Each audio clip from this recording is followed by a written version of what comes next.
She thought she could weaponize discomfort until Karma arrived in a tailored suit.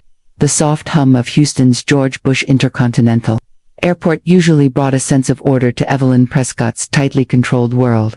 She wasn't just any passenger, she was Evelyn Prescott, chairwoman of multiple charity boards, known among Texas's elite circles. The routine of flying first class was her sanctuary. No surprises, no chaos, no disruptions. But on that particular Monday morning, her world tilted. As she stepped into the premium cabin of Flight 709 bound for Washington, D.C., she noticed a young black man already seated in B. He was tall, sharply dressed in a slate blue suit, and calmly tapping on a laptop as if he owned the row. He didn't glance up, didn't acknowledge her. To Evelyn, that was the first mistake. First class, in her mind, was about pedigree, about unspoken codes. And this man, he didn't fit the image she'd curated in her head. She stopped in her tracks, lips pressed into a tight line, before placing her handbag down just a little too forcefully in the overhead bin. She sat beside him, every motion rehearsed with precision, crossing her legs, adjusting her cuffs, draping her coat just so. Still, he didn't flinch, not even when her purse bumped his armrest. That only made it worse. His calmness was unsettling. The glow from his screen reflected off his deep brown skin as he typed, unfazed. Her heart ticked faster.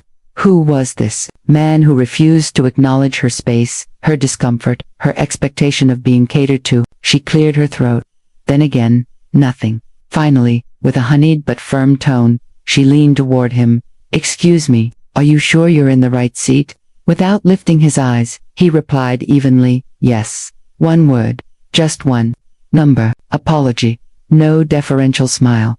Evelyn stiffened. Her neck twitched as she summoned a flight attendant, her fingers fluttering like it was some minor misunderstanding. Emily, the lead attendant, young sharp, with a Midwestern polite, yes ma'am. Evelyn smiled thinly.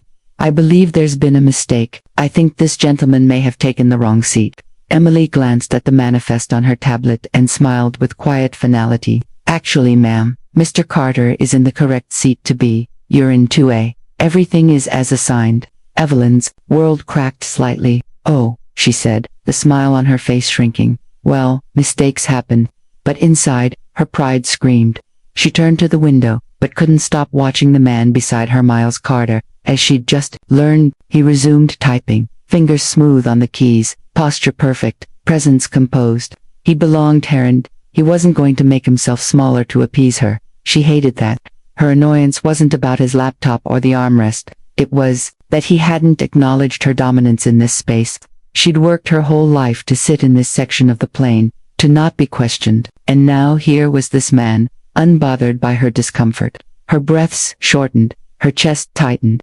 Evelyn wasn't used to being ignored. Moments later, she hit the call button again. Emily returned. Is there a problem? Evelyn leaned in, lowering her voice. I'd like to change seats. Any issue with your current one? Emily asked gently. Evelyn shook her head. I'd just feel more at ease somewhere else. Emily checked her tablet. I'm afraid first class is fully booked. Evelyn's smile stiffened. What about economy? Emily tilted her head. There are seats in economy, ma'am, but only if you choose to move yourself. Evelyn recoiled. No, I didn't mean me.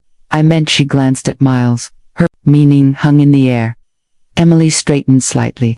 Mr. Carter has a first-class ticket. He will not be moved. Evelyn's cheeks flushed. She folded her arms, lips pinched. Around them, a businessman peeked from behind a newspaper. A woman a few rows back shifted in her seat, whispering to her partner. Passengers were noticing. Evelyn had built her life on polished whispers, not public attention, and now eyes were turning. Emily remained patient, but firm.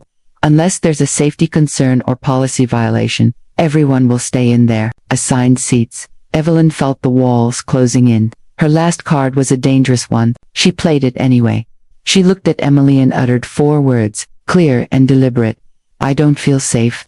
Those words didn't just hang, they detonated. Emily froze, tension seizing her body. Miles stopped typing.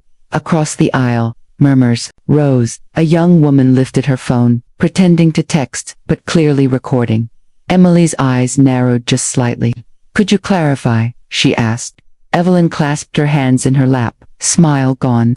I'm simply not comfortable sitting here. Miles slowly closed his laptop. His voice, when it came, was calm and even. Would you like to file a report? She blinked. I beg your pardon. He reached into his suit jacket. There was a pause. Then the quiet snap of leather. He flipped open a case. The gleam of an FBI badge lit up in the cabin's overhead lights. The cabin gasped. Evelyn's mouth fell open. Miles Carter, the man she had just implied was a threat, was federal law enforcement. Passengers whispered. Someone laughed. Softly, the young woman with the phone was definitely recording now. Emily, jaw tight, turned back to Evelyn. Ma'am, would you like to make an official statement? Evelyn's breath caught. She shook her head. No, I didn't mean, she trailed off, her face drained of color. Miles returned his badge to his jacket. Good, he said smoothly. Let's have a quiet flight then. Evelyn turned back to the window, heart pounding. She had tried to weaponize discomfort, but Karma came dressed in a tailored suit, with a federal badge and a calm that burned hotter than any accusation. The plane hadn't even touched the ground, but Yvette Monroe already knew her world had changed. She sat motionless in her seat, every inch of her skin burning with humiliation. Around her, the hum of the cabin filled the silence she no longer controlled. The phone in the hands of the woman behind her had stopped pretending to text. It was angled just enough to catch her profile. The red recording light was still blinking. Yvette stared straight ahead, jaw clenched. As the captain announced their descent into Washington, D.C., the moment the seatbelt sign blinked off, she was up like a shot, snatching her designer handbag and marching toward the exit with a tight, hollow expression. But the whispers followed, the stares followed, and the weight of what she had done clung to her like a shadow she couldn't shake. Outside, the gate, Reagan National Airport swarmed with late afternoon travelers, but what froze Yvette in place wasn't the crowd. It was the cluster of people holding microphones, phones, and cameras near baggage claim. A young black reporter held up her phone and squinted. Then, recognition flared in her eyes. That's her, she whispered to her cameraman. And suddenly, microphones were rising like swords. Ma'am, do you have any comment on the incident aboard Flight 273? Yvette didn't answer. Her heels clacked against the polished tile as she rushed forward, face flushed. She reached the curb, arm raised for a cab, and practically dove inside the yellow sedan. Dock dive, she barked. Please, just go. The driver, unfazed, pulled into traffic as the reporters faded behind, but her phone was still buzzing in her lap like a trapped bee. The notifications hadn't stopped since she stepped off the plane. 24 missed calls. 16 new voicemails. Hundreds of texts. She tapped the screen with a shaking finger, only to be met with headlines. Passenger tries to remove black man from first class, learns he's FBI. The thumbnail showed her face in crisp HD, mid-sentence, as Agent Malcolm Carter calmly held up his badge. Yvette let out a strangled gasp. Oh my God, she whispered. Her career, her charities, her polished image in Washington society. It was all unraveling. The phone rang again. This time, it was a number she knew too well. Caroline Brooks, chairwoman of the Fairfax Women's Fund. Yvette hesitated, then answered. Caroline, I can explain. Yvette, Caroline's voice was clipped, cold. I saw the video. Everyone has. We're asking for your resignation by the end of the day. If not, we'll release a statement distancing ourselves from you. Caroline, please, Yvette begged. You know me, you know I'm not. This isn't personal, Caroline cut in, but it is political, and you made it very public. The line went dead. Yvette stared out the window as the DC skyline blurred past. She could already see it, her name trending, her face turning into a meme, her entire legacy crumbling because of one moment of entitlement she couldn't take back. But it wasn't just that. It was that she had aimed to humiliate someone who had done nothing wrong, someone who had every right to be there. And now she was being held accountable not in a courtroom, but in the court of public opinion, and it was ruthless. She arrived at her apartment and locked the door behind her. The silence inside felt suffocating. She dropped her bag and pulled the curtains shut, as if that could stop the flood of fallout pouring through her phone. Her inbox was full of questions from people who once invited her to luncheons and galas. Now they were demanding answers. Or, worse, denying they ever knew her. Meanwhile, across town, Agent Malcolm Carter sat in a quiet conference room inside a federal building. He hadn't checked his social media. He hadn't issued a statement. He didn't need to. His actions on the plane had said enough. A colleague entered the room and gave a nod.